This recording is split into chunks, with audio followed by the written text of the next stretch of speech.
저는 지금 북계도에서 사역을 하고 있는데요.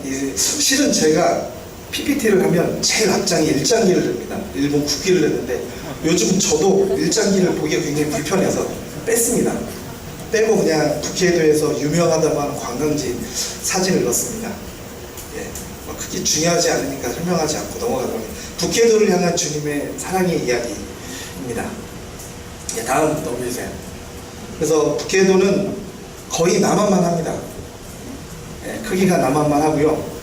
인구가 제가 알기로는 250만 정도 됩니다. 우리 대전이 150만인가요? 하여튼 우리 대전 인구에 100만만 더하면 되는 인구가 저 넓은 땅에 살고 있어요. 그래서 이게 참 그렇습니다. 다음 잠시만 위거 보여주시겠어요? 저희가 사는 지역이 어디냐면 여기 있습니다.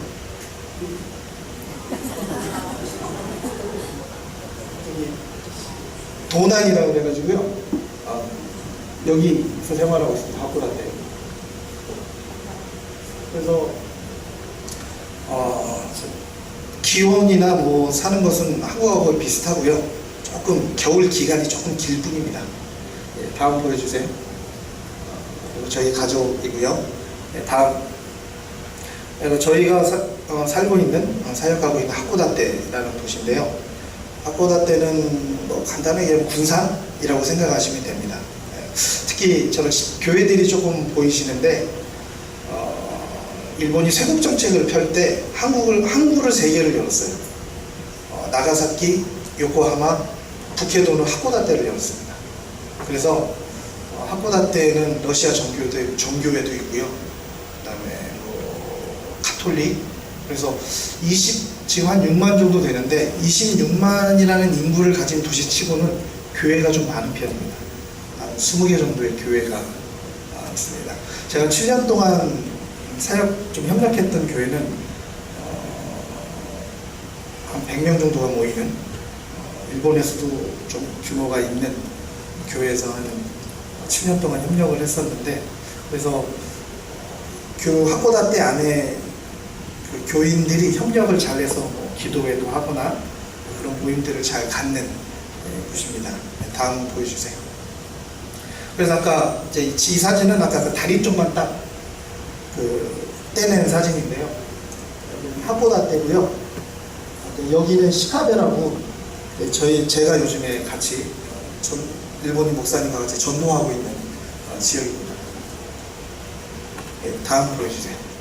그래서 북계도는 대충 뭐 위치나 인구나 면적이 이 정도 되는데, 좀 재밌는 게 뭐냐면 일본 사람들이 하코다테 하면 이렇게 앙케이트 조사를 했는데 가장 가보고 싶은 도시가 1위가 하코다테예요.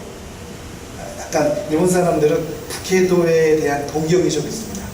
그래서 그 중에서도 옛날에 하코다테가 방금 말씀드렸던 것처럼 항구가 열리고, 그 다음에 옛날에는 이 북계도의 도청 소재지 굉장히 활발했던 그런 큰 도시인데, 지금은 이제 작은 도시로 전락해버리긴 했지만, 그래서 그런지 뭐 아까 하코다테 사진을 보여드리기도 했지만 세계 3대 야경물이라고 불릴 만한 야경을 갖고 있고, 또 여러 관광지들이 있어서 일본 사람들이 가장 가보고 싶은 도시 1위가 하코다테입니다. 근데 또 다른 앙케이트 조사를 했는데, 자기가 살고 있는 도시에 대한 만족도를 조사를 해봤는데 그 만족감이 가장 낮은 도시가 또 하코다테예요. 참 아이러니하죠. 밖에서 볼 때는 정말 가고 싶은 도시인데 막상 안에서 사는 사람들은 큰 행복감을 가지지 못하는 그런 참 아이러니한 도시입니다. 그래서 역시 그 만족감을 채워줄 수 있는 건 우리 주님밖에 없지 않나. 그래서 더 열심히 전도해야 되겠구나라는 생각을 많이 기사를 보면서 하게 되었습니다. 다음. 그래서 저희 가족이 섬기고 있는 교회는 어린양 교회, 일본어로는 라무차치입니다. 그래서 지금 저기 모자를 쓰고 계신 이분이 저희 교회 목사님이세요. 요시나 목사님. 교회인들은 그렇게 많지 않습니다. 저희 가정 말고 또 한국인 가정에 한 분 계시고요. 그리고 목사님 동생, 그리고 대학교 청년 하나가 또 교회에 지금 출석하고 있는 작은 교회입니다. 개척한 지 지금 한 3년 됐습니다. 다음 이 사진이 뭐냐면 어느 한 단체에서 교회가 있는 지역, 교회가 없더라도 정기적으로 예배 모임을 갖고 있는 지역이 얼마나 되는지, 또 교회가 없는 지역, 그런 예배 모임조차 없는 지역이 얼마나 되는지를 조사를 해봤습니다. 그래서 보시면 여기 위에 세 가지 색깔은 교회도 없고 그런 모임 자체가 없는 지역입니다. 보시면 반절 이상, 거의 대부분이 파란색 보이시는 파란색하고 핑크색 빼고는 교회가 없고 그런 모임조차도 없는 지역이라고 보시면 됩니다. 특히 북해도가 일본 안에서도 교회가 제일 없고, 그리고 복음이 제일 들어가지 않은 땅이기도 합니다.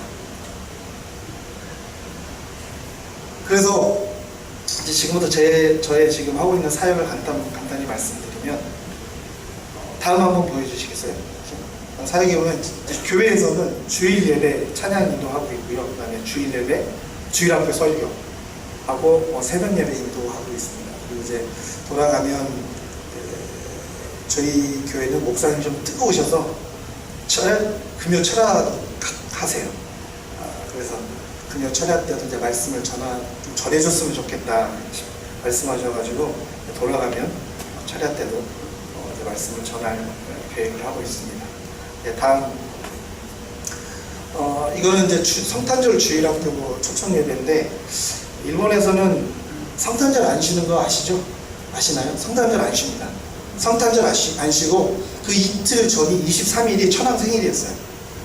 지금 살아서 퇴임한 천황이 그때 생일이어가지고 천황 생일날 쉬었습니다.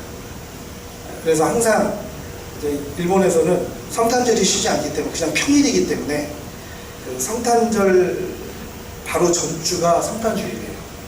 그래서 특히 일본에서는 이 성탄절하고 부활절, 예수님이 왜 태어나셨는지, 태어나신 우리의 죄를 위해서 우리를 구원하시기 위해서 태어나신 예수님, 그 성탄절과 부활절, 그 다음이 부활절 보여주시겠어요? 그 다음이 부활절 주일학교 초청 예배인데, 또 부활절, 예수님이 우리의 죄를 위해서 십자가에서 돌아가 복음을 전하기에 제일 좋은 절기, 이때 아이들을 초청을 해가지고 복음을 전하는, 특히 이 부활절 주일 예배 때는 항상 목사님하고 저하고 이제 주일 한 주 전에 학교 앞에 가서 이렇게 나눠줍니다. 학교 앞에 이렇게 나눠주는데, 이 부활절 주일 초청 예배를 하기 전에 한 번 또 이렇게 이벤트를 하고 싶어서 이벤트를 해서 좀 아이들 오면 복음 전하려고 했었는데 한 명도 안 오더라고요. 그래서 이 두 번째인데 감사하게, 그래서 두 번째는 나눠주면서 하나님 제발 한 명이라도 올 수 있게 해주세요. 그래서 이 전도제를 나눠줬는데, 감사하게도 저희 아들 녀석 친구, 또 우리 아까 말씀드렸던 한국인 또 우리 교수님 가정, 그 아이들 친구들, 그리고 저희들이 전도제를 나눠줬던 키쿄 초등학교라는 곳에서 아이들이 와가지고 한 20명이 모여서 같이 예배드리고 게임하고 또 복음을 전할 수 있는 시간을 가졌어요. 특별히 이때 감사했던 게 뭐냐면, 아이들만 온 게 아니고 아이들의 부모님도 같이 와가지고 부모님이 아이들을 차를 태워가지고 부모님들에게도 복음을 전할 수 있어서 너무 좋았습니다. 너무 감사했습니다. 네, 다음 그래서 게임하고요. 다음 이제 여기 나오는 친구가 왜 올렸냐면, 저 녀석이 저희 아들 친구입니다. 제일 친한 친구, 다이키라는 친구인데 지금 엄마랑 같이 살고 있습니다. 그래서 저 친구를 이벤트 할 때마다 계속 초청을 했는데, 감사하게 엄마도 보내주시고 또 이 친구가 와서 또 재밌게 놀고, 또 몇 번 들었다고 설교 시간에 목사님이 질문하면 대답도 잘합니다. 그래서 그래서 저 친구에게 정말 복음이 들어가서 우리 다이키 군뿐만이 아니라 어머니에게도 좀 복음을 전할 수 있는, 아이들이 친해지다 보니까 엄마하고도 조금 사이가 가까워져서 복음을 지금 전하려고 지금 생각하고 있습니다. 다음. 그리고 이제 주일날 예배가 끝나면 한 달에 한 번씩 이제 교회 주변, 저희 담임 목사님이 교회 성장에 크게 관심이 없습니다. 그분의 사역 비전은 뭐냐면, 아까 보여드렸듯이 교회가 없는 지역, 일본은 크리스찬 퍼센트가 0.1%입니다. 그 0.1% 안에는 기독교만 들어가 있는 게 아니고요, 이단도 들어가 있고요, 이상한 종교도 다 합쳐서 0.1%입니다. 그 얘기는 뭐냐면 99%라는 사람이 평생 태어나서 죽을 때까지 단 한 번도 교회에 가본 적도 없고 단 한 번도 제대로 된 복음을 들어보지 못하고 그냥 지옥을 향해서 달려가고 있다라는 겁니다.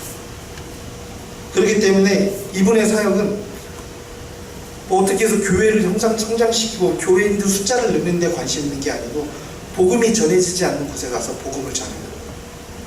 그래서 만약에 거기에서 믿는 사람이 생기면 그런 모임, 예배 모임을 만들고 그 숫자가 불어나면 교회를 세우는 그런 비전을 갖고. 근데 신기하게도 제가 이제 그 7년 동안의 협력 사역을 마치고 제가 하나님께 여쭤봤어요. 하나님, 제가 이제부터 개척을 하려고 하는데 제가 어떤 마음으로 어떤 사역을 할까요? 제가 하나님께 여쭤봤어요.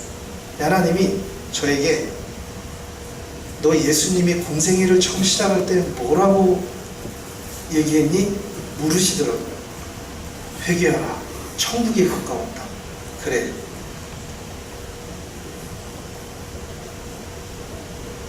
때가 머지않았다. 주님 오실 때 다 됐다. 그러니까 너는 그 마음 가지고, 절박한 마음을 가지고 전도하라고 말씀하시죠. 그럼 어떻게 할까요? 오늘 읽었던 누가복음 10장 말씀을 저에게 주시더라고요. 복음 가지고 가서 전해라. 아직 이 땅에는 하나님을 알지 못하는 사람들, 하나님을 예배하지 않는 사람들이 너무나 많다. 예수님의 옛자도 들어보지 못하고 죽어가는 사람들이 너무 많다. 그들에게 가서 복음을 전해라. 70일 예수님이 둘씩 짝을 지어서 마을마다 보냈던 것처럼 너도 가서 전해라. 그저 교회 하나 세워놓고, 물론 그게 나쁘다는 건 아닙니다. 교회 세워서 뭐 한국어 수업 아니면 한국 요리 수업 이런 것들을 사람 불러 모아서 관계좀, 물론 그것도 굉장히 중요하지만 너는 나가서 전했으면 좋겠다. 근데요, 아이러니하게도 제가요, 부끄러운 얘기지만 한국에서 전도서 사역할 때도 밖에 나가서 전도지 한번 나눠줘본 적이 없습니다. 왜냐하면 쑥스러워서. 다른 사람에게 전도지 하나 건네주는 것도 제가 겁을 내려하던 사람이었어요. 근데 내가 이게 가능할까? 근데 하나님이 저를 이 교회에 보내주시면서 네가 앞으로 할 사역이야, 저에게 눈으로 보여주시더라고요. 넌 앞으로 이 사역을 해라. 그래서 이제 제가 목사님한테도 이제 그 교회를 나가기 시작하면서 한 2주 후에, 목사님, 제가 목사님과 같이 전도할 때 나가고 싶은데 같이 나가도 되겠습니까? 부탁을 드렸더니 같이 가자고.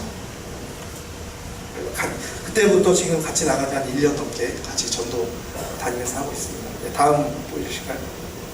이제 시카베 공원. 이제 특히 이 목사님은 시카베라는 지역에 굉장히 큰 마음을, 비전을 두고 계시는데, 그러니까 그날 전도하는 날은 어떻게 전도를 하냐면, 이제 이 시카베라는 곳이 하코다테에서 차를 타고 한 40분을 가야 되는 곳입니다. 한 인구가 2만 명 조금 더 되는 그런 작은 도시인데 어촌 마을이에요. 그래서 이제 거기 공원에 갑니다. 그래서 갈 때 계속 그 땅을 위해서 중보하면서 합니다. 계속 한 40분을 가면서 계속 기도하고, 그리고 이제 저 시카베 공원에 가면 이제 목사님이 뭐 야구 글러브, 축구공 같은 특히 공원 전도는 아이들 대상으로 하는 전도이기 때문에 아이들이 하고 같이 놀 수 있는 글러브나 야구 글러브나 축구공. 그리고 이제 목사님하고 공원에 도착해서 같이 또 한 15분을 그 공원을 돌면서 기도를 합니다. 시카베를 위해서 기도하고, 기도한 다음에 둘이 캐치볼을 하거나 공을 차요. 근데 애들이 옵니다. 애들이 오면 야 우리 같이 축구 안 할래? 야구 안 할래? 하고 이제 애들이 오면 같이 축구하고 뭐 야구하고, 끝나고 나면 야 내가 니들한테 꼭 하고 싶은 이야기가 있는데 들어주지 않을래? 그래서 이제 복음을 전합니다. 이 사진은 제가 가끔 저희 가족이 다 가거나 제 아들 녀석만 데리고 갈 때가 있어요. 특히 아이들 데리고 가면 우리의 노리는 대상도 아이들이기 때문에 쉽게 친해집니다. 그래서 지금 저 둘이 앉아있는 저 하얀 티를 입고 있는 친구가 저희 큰아들인데, 처음에는 이 친구만 있었어요. 검정 친구, 케이타군이라고 하는 친구인데, 이 친구가 한 주, 2주 와서 계속 같이 놀고 복음 듣고 했어요. 그 다음 주는 이게 불어나는 거예요. 정말. 이 친구들 와서 오면 또 같이 축구하고 야구하고, 또 끝나고 나면 야 니들한테 하고 싶은 말이 있는데 꼭 전하지 않으면 안 되는 그런 말씀인데 들을래? 듣겠다고 앉아서 같이 또 복음 전하고, 다음 보여주면 다음에 또 이렇게 몇 명 더 와서 또 복음 전하고. 아무래도 좀 주로 사진이 목사님이 많이 찍히는데, 아무래도 제가 11년 살았지만 아무래도 일본 목사님이 전할 때는 또 아이들도 듣기 편하니까, 그래서 이제 목사님이 주로 말씀을 전하고 저는 뒤에서 계속 중보기도 하고, 그렇게 하고 있습니다. 다음 보여주세요. 그래서 이제 시카베 공원 전도가 한 1시간 정도 끝나면 이제는 이제 시카베 마을로 들어가서 방문 전도를 합니다. 우리 특히 여호와쟁이들이 잘하는 건데, 그래서 삑봉 누르고 안녕하세요. 저는 프로테스탄트 그리스도 교회 선교사입니다. 지금 이 마을을 돌아다니면서 주님의 복음을 전하고 있는데 혹시 들어보시지 않겠습니까? 라고 하면 참 거의 대부분이 우리는 다른 종교를 믿고 있습니다. 뭐 관심이 없습니다. 지금 성님이 오셔서, 거의 대부분 문전박대를 당해요. 또 어떤 분은 어찌나 공손하게 거절을 하는지 말을 2번도 못 붙이겠어요. 그래서 그냥 나옵니다. 안타까운 마음으로. 그래서 참 재밌는 게, 저도 작은 전략인데 삐뽕 누르기 전에 전도지를 먼저 집어넣어요. 왜냐면 전도지를 먼저 안 넣고 삥뽕을 누르면 거절하면 이 전도지도 집어넣지 못하기 때문에 먼저 전도지를 집어넣고 삥뽕하고 누릅니다. 그래서 집마다 다니면서 방문전도 하고 있고요.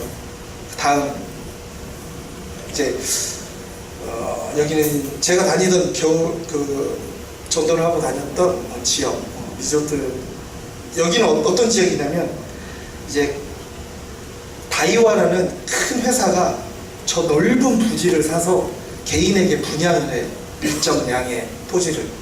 그러면 이제 그 사람이 사서 집을 짓고 사는데, 거의 여기서 계속 사시는 분도 있지만 거의 대부분이 별장같이 잠깐 왔다 살다가 겨울에 잠깐 몇 개월 살다 가고, 그런 분들. 그러니까 그 얘기는 외지 사람들이 많은 거예요. 그래서 반응이 되게 친절해요. 거절할 때도 친절하게 거절하시고. 근데 이제 여기 지역을 끝내고 진짜 시카베 어촌마을의 지역에 들어가는데, 거긴 역시 우리 뭐 옛날에 그 어촌 지역은 약간 거친 그런 것들이 있잖아요. 목사님이 그러시더라고요. 이제부터는 시카베 지역으로, 진짜 그 표백이들 사는 지역으로 가서 이제 복음 전도, 방문 전도를 할 텐데 반응이 틀릴 거라고. 근데 아니나 다를까 반응이 참 틀립니다. 뭐야? 얘 누구야? 시켜. 가. 굉장히 거칠어요. 다른 데는 많이 바쁘시죠. 와주셔서 감사합니다. 하지만 제가 다른 되게 친절한데 반응이 나요. 거절하는 반응이 나요. 그래서 이제 저희가 하고 그런 식으로 지금 전도를 한 1시간 반 정도 합니다. 다음 전도 지역이 끝나면 이제 다른 지역으로 또 이동을 해서 이제 전도지를 이제 또 뽑는 사역을 합니다.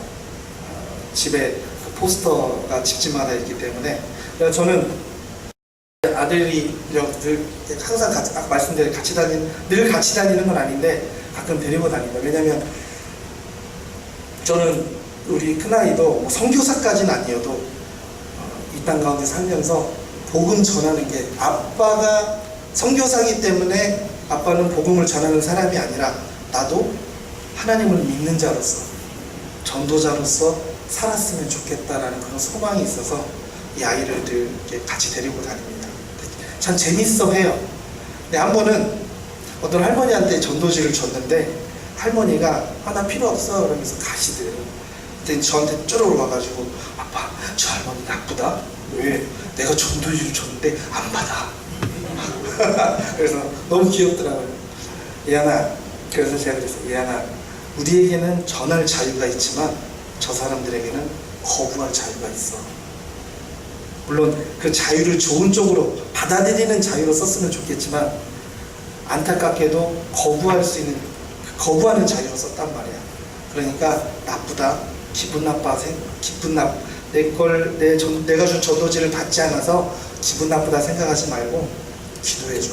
지금이 아니어도 나중에라도 저 할머니가 예수 믿고 구원받을 수 있게 해달라고. 구원을 들을 수 있는 귀가 열릴 수 있는 그런 기회를 달라고 기도하라. 그렇게 같이 또 전도지를 돌리면서 전도를 하고 있습니다. 다음, 그래서 지금 저희들이 나눠주는 전도지인데요. 제가 오늘 드리고 싶은 말씀이 뭐냐면, 제가 이 사역을 하면서 저뿐만이 아니라 저하고 같이 하는 목사님도 늘 그런 딜레마에 빠져요.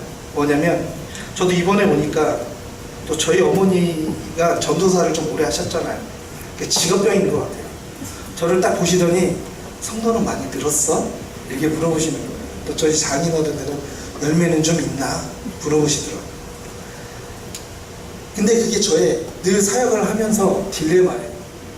뭐가 딜레마냐면 내가 지금 하고 있는 사역이 맞나? 열매도 없고 내가 지금 잘하고 있는 건가? 내가 선교사니까 복음 전하고 나 지금 선교사여서 그래 지금 다니면서 전도하고 방문 전도하고 전도지 나눠주고 있어. 난 지금 내 할 일 하고 있어. 이런 자기 만족의 사역이 아닌가. 저는 그래서 늘 하나님께 기도하는 게 뭐냐면 하나님 어떻게 해야 될까요? 제가 지금 무엇을 해야 될까요? 하나님이 지금 원하시는 게 뭡니까? 정말 하나님이 원하시는 때에 하나님이 원하시는 곳에서 하나님이 원하시는 일들을 하나님이 원하시는 모습으로 내가 감당하고 싶은데 하나님 제가 지금 하고 있는 게 맞나요? 열매도 없고 100집을 돌아다녀도 들어와서 복음을 들어보겠다는 사람도 없고 한 번은요 이런 일이 있었어요. 어떤 집을 정말 밖에서 보니까 집을 너무 잘 해놨어요. 아까 그 리조트 지역인데 빨간색으로 해서 저쪽 한쪽은 보니까 육각형으로 된 작은 오두막 같은 게 있는데 가운데 굴뚝이 있는 거 보니까 분명히 그건 사우나였던 것 같아요. 그렇게 사우나 한 자리 만들어 놓고 텃밭도 너무 잘 해놓고 근데 이제 그 도로를 가다가 이 도로 집 앞에 말뚝이 있는데 거기 초인종을 달아놨어요. 근데 저희가 목사님하고 제가 그 초인종을 못 보고 그냥 들어가 버렸네요. 그리고 그 마당을 지나서 깨끗한 계단을 한 2계단 걸어 올라갔어요. 그때 집주인이 갑자기 나오더니 야 니들 뭐야 경찰 불러 막 이러면서 난리를 화를 내면서 난리를 치는 거예요. 그래가지고 막 부인도 나와가지고 무슨 경찰까지 부르라고 그래 하면서 야 니들은 이런 거 하면서 뭐 매너도 안 지켜 뭐 화를 내요. 무슨 얘기를 하는지는 알겠는데 이게 가만히 듣고 있으면 왕왕왕왕 거리면서 화를 내는 거예요. 근데 참 감사하게도 제가 화가 안 나는 거예요. 화가 안 나고 오히려 더 계속 오죽해서 막 내가 아까 여기 계단 다 쓸어놨는데 밟고 올라가지고 지금 눈이 있잖아 막 이런 손으로 이렇게 탁 털면서 죄송하다. 정말 우리가 저 앞에 있는 초인종을 못 봐서 봤으면 눌렀을 텐데 못 봐서 제가 저희들이 실수를 저질렀다고 죄송하다고 머리를 숙인. 그런데도 왕왕 어찌나 화를 내는지 진짜 세상 말로 아주 지랄을 하더라고요. 그래가지고 근데 감사하게 화가 안 나요. 하나님 제발 저분에게. 그러니까 너무 안타까워. 저는 그러니까 아까 말씀드렸죠. 이게 거절을 하면 이 전도지도 못 넣는다고. 전도지도 못 넣고 나고 너무 안타까운 거예요. 화가 나는 게 아니에요. 그리고 이렇게 돌아와서 죄송하다고 하고 나왔어요. 다시 가고 있는데 제 마음 가운데 성령이 뭐라고 하시냐면 참 집을 지키는 개와 같이 지저대는구나 라고 합니다. 좀 깜짝 놀라서 그 마음을 주시면 성령님이 또 한마디 하셨어요. 저 사람한테는 저 집이 자기 삶의 전부다. 근데 진짜 전부일 것 같이 집을 져놨어요. 또 관리를 어떻게 잘해놨는지 저 양반은 하루 종일 집 관리하는 데 써서 부족하겠다 싶을 정도로 정말 정리를 잘해놨어요. 그 마음을 딱 주시는데 기도가 되더라고요. 하나님, 이 땅에서의 거할 처소를 준비하는 사람이 아닌 죽어서 다음 천국에 가서도 거할 수 있는 그런 처소를 예배할 수 있는 사람이 되게 해주십시오라는 기도가 나오더라고요. 다니면 한 번은 또 안타까운 게 뭐냐면 이제 전도를 해서 어떤 할아버지가 이제 부인은 돌아가시고 혼자 사시더라고요. 들어가서 근데 참 재밌는 게 뭐냐면 계속 거절을 당하잖아요. 그러면 거절에 익숙해져요. 그래가지고 반대로 저쪽에서 들어오라고 하면 저희가 당황을 합니다. 그래서 머리가 하얘져요. 그래서 우리 목사님이 그러시더라고요. 그래서 내가 그 얘기를 했더니 초인종을 누를 때 내가 저 집 거실까지 들어간다라는 생각을 하고 초인종을 누르라는 거예요. 그러니까 준비를 하고 누르라는 거죠. 당황하지 말고. 그래가지고 들어갔어요. 들어가서 같이 성경 읽고 복음을 딱 전해서 이제 그 다음 주에 이제 또 그 집을 좀 성경하고 또 이제 신앙책 이제 초신자들이 있는 책자를 들고 갔는데 일주일 사이에 그분이 딸한테 전화를 한 거예요. 나 저번 주에 이런 일이 있었다니까 아빠 그런 사람 들이지 말라고. 그래가지고 갔더니 우리 딸이 그런 거 하지 말라고 그랬다고 가라고. 그래서 뭐 그냥 나왔어요. 너무 안타까워. 그날 너무 속상했어요. 너무 속상했어요. 또 기도하죠. 하나님 나중에라도 꼭 복음을 듣게 예수 믿고 구원받을 수 있게 해달라고. 그런 일들이 많아요. 그래가지고 그런데도 그러니까 제 마음 가운데 늘 고민이 있는 거예요. 내가 하는 게 맞는가? 진짜 열매 하나 없는데 내가 하는 게 맞는 걸까? 그 목사님도 같은 고민을 하면서 늘 기도합니다. 그런데 그래서 이제 하루는 그 금요 철야 때 기도를 한 다음에 이게 또 저에게 주셨던 그 누가복음 10장 그 오늘 본문 말씀을 제가 다시 한번 읽는데 하나님이 저에게 어떤 깨달음을 하나 주셨어요. 제가 그걸 오늘 나누고 싶어서 이 말씀을 제가 본문으로 골랐습니다. 뭐냐면 다 같이 한번 읽어볼까요? 시작. 70인이 기뻐하며 돌아와 이르되 주여 주의 이름이면 귀신들도 우리에게 항복하다이다. 예수께서 이르시되 사탄이 하늘로부터 번개같이 떨어지는 것을 내가 보았노라.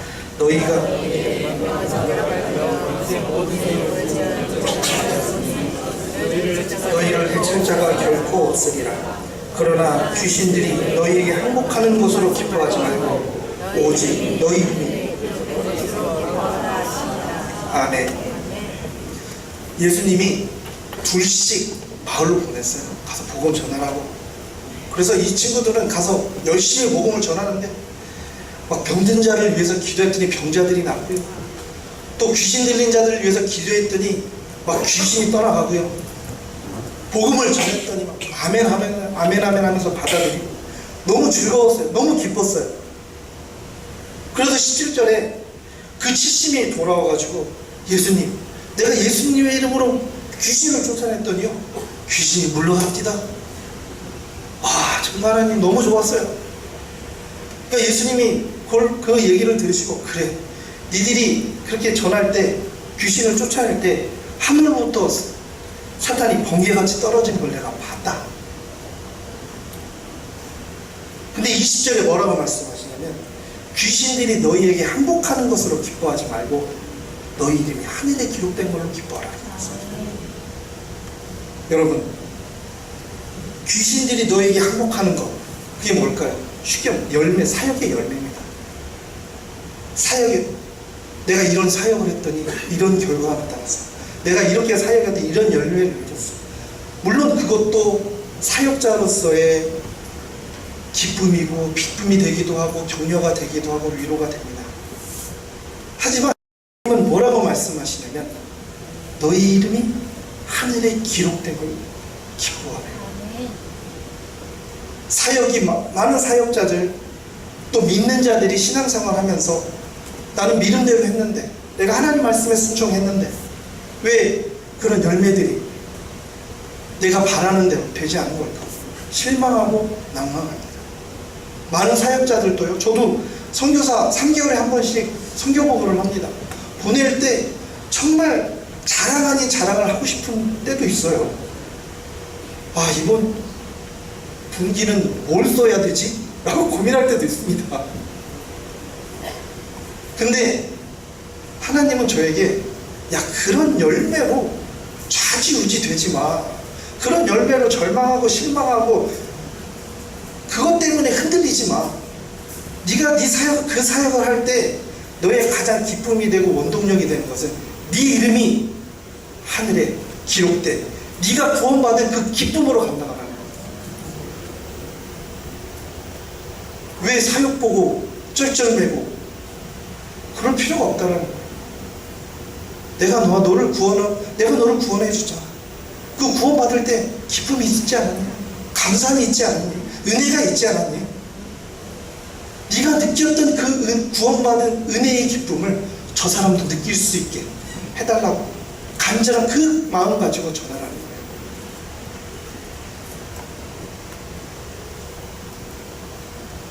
제가 그래서 참 사도 바울을 좋아합니다. 선교사이니까 더 좋아하는 것 같아요. 근데 제가 전에는 사도 바울의 어떤 부분들을 놓고 기도를 하면서 하나님께 구했냐면, 하나님, 나도 사도 바울과 같은 사역을 하고 사도 바울과 같은 능력, 사도 바울이 했던 수건을 덮었더니 사람이 살아나고 이런 막 능력을 되게 기도했었어요. 능력 달라고. 근데 아니더라고요.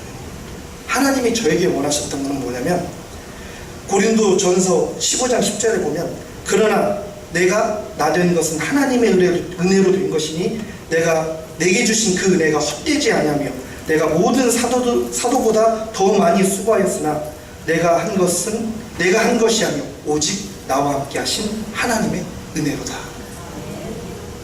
내가 전에는 비방자였고, 내가 전에는 박해자였고 폭행자였고 죄수 중에 괴수였던 나를 하나님께서 사랑하셔서 다메섹 도상에서 구원해 주시고 자신을 불러주셔서 이 귀한 복음을 전할 수 있는 도구로 자신을 사용해 주신 그 하나님의 은혜, 그 하나님의 사랑, 그 사랑이 너무나 크고 그 은혜가 너무나 감사하고 기뻐서 내가 하나님 말씀을 전하지 않고는 견딜 수 없는 자로서 복음을 전하는 바울의 모습을 저에게 보여주셨어요.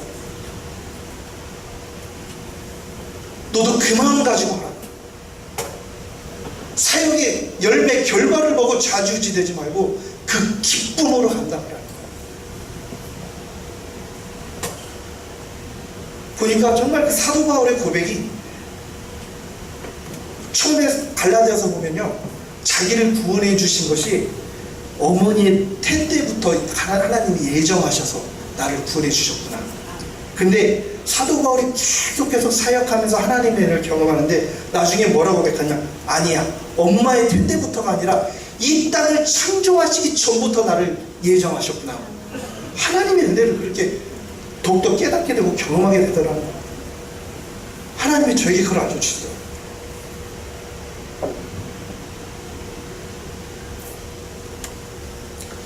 내 사랑하는 성도 여러분, 이 마음이 단지 전도자에게만 해당되는 마음일까요?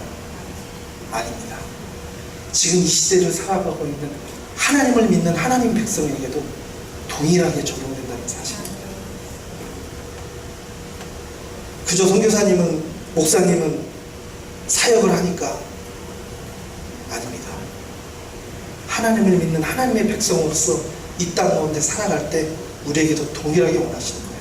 직장 생활할 때도, 가정 생활할 때도 하나님이 너를 구원해 주신 그 은혜, 그 사랑. 저는 그래서 여러분들의 매일매일의 삶이 그 하나님의 은혜를 살아있는 사건으로 경험하고 고백하는 삶이 되시기를 간절히 소원합니다. 그래서 그 기쁨과 그 은혜의 감격, 감사, 그걸 가지고 내가 오늘 하루도 하나님 말씀에 순종하지 않고는 견딜 수 없는, 하나님의 뜻대로 사는 것이 내 기쁨이고 가장 큰 소망이 되는 그런 신앙인이 되셨으면 좋겠습니다. 그렇기 때문에 우리는 하나님 앞에 몸부림을 쳐야 됩니다. 우리는 완벽하게 그 삶을 살아갈 수가 없어요. 왜냐하면 죄인이기 때문에.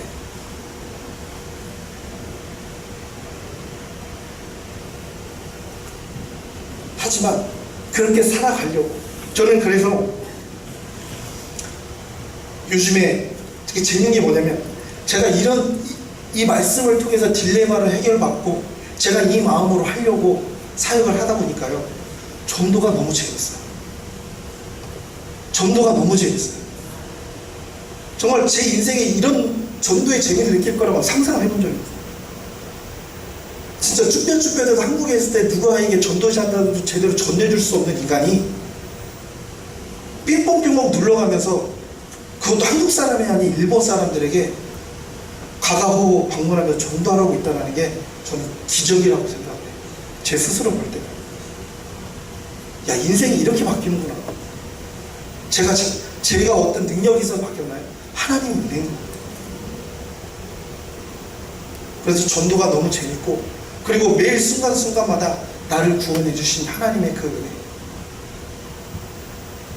그것들이 단순히 내가 처음 하나님을 만났을 때 그때 감격하고 잊어버리는 것이 아니라 매일 순간순간 그 하나님의 은혜를, 나를 구원해 주신 그 하나님의 은혜, 그 사랑, 그거에 집중하고 정말 그 기쁨이 하루하루 내 속에서 정말 사람 숨쉬게 하려고 막 몸부림을 치기 시작하더라고요. 여러분들 삶 가운데서 그런 몸부림이 있어야 될 줄 믿습니다. 이 말씀을 마치겠습니다. 하나님은 살아계세요. 믿으십니까? 하나님이 여러분들을 너무 사랑하세요. 제가 실은 아까도 말씀드렸지만 일본 반일 감정이 굉장히 투철했던 사람입니다. 근데 하나님이 어떻게 인도하심으로 일본에 갔는데, 제가 저희 선교회는 2년 동안 언어를 배울 수 있는 시간을 줍니다. 그래서 그 2년 동안은 일본에서 가와사키라는 곳에서 이제 2년 동안 언어를 배웠는데, 이제 2년 동안 언어를 배울 때는 제가 한인교회를 다녔어요. 네. 그래서 2년 동안 한인교회를 다니고 이제 하코다테로 옮기면서 이제 하나님의 또 인도하심으로 그 하코다테 시온교회라는 한 100명 정도의 주일날 예배 모이는 한 100명 정도 모이는 교회에 이렇게 소개를 받아가지고 갔는데, 제가 처음 일본인 교회에서 예배를 드리는 날 그 감격을 지금도 잊을 수가 없어요. 딱 예배를 드리는데 일본 사람들도 똑같이 우리랑 예배를 드려요. 찬양을. 그 교회는 특별히 예배 순서가 한국처럼 막 복잡하지 않아요. 그냥 30분 딱 찬양하고 바로 설교 들어갑니다. 네. 근데 이제 30분 동안 찬양을 하는데 똑같이 우리들하고 똑같이 찬양하면서 눈물 흘리면서 찬양을 해요. 근데 저는 그 모습에 굉장히 감동을 받았어요. 이 땅에도 정말 0.1%도 안 되는 그런 선교사의 무덤이라고 일컬어지는 이 땅에서도 저렇게 눈물 흘리며 하나님을 예배하는 사람들이 있구나. 이 땅에 소망이 있구나. 그 모습을 보는데 막 제 눈에 눈물이 나더라고요.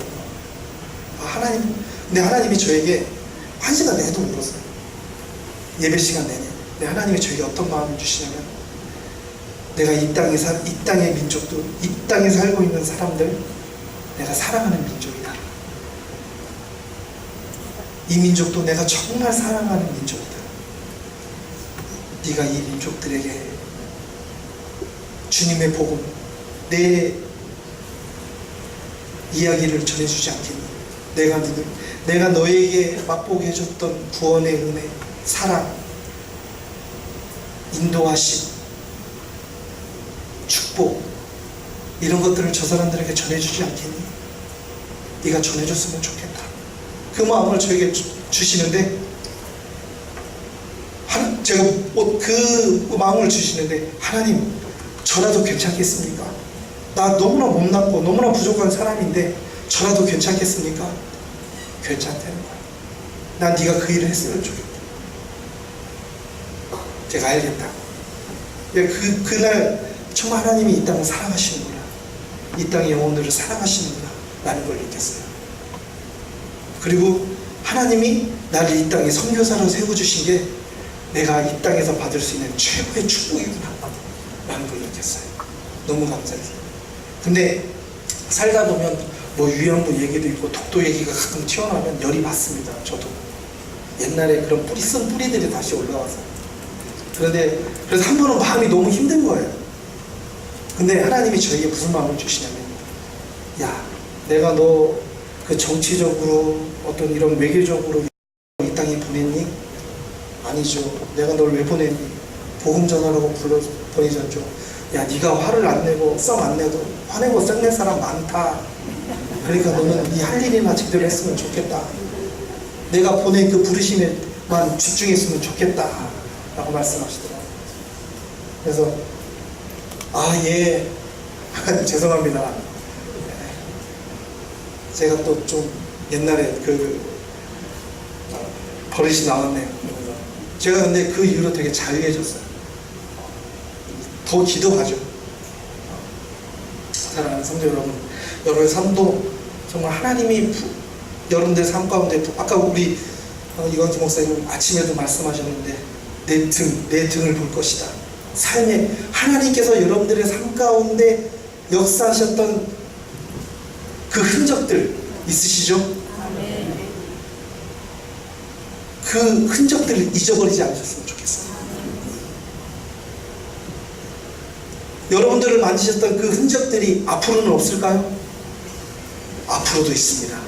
오히려 더 풍성하게 더 강하게 있을 줄로 믿습니다.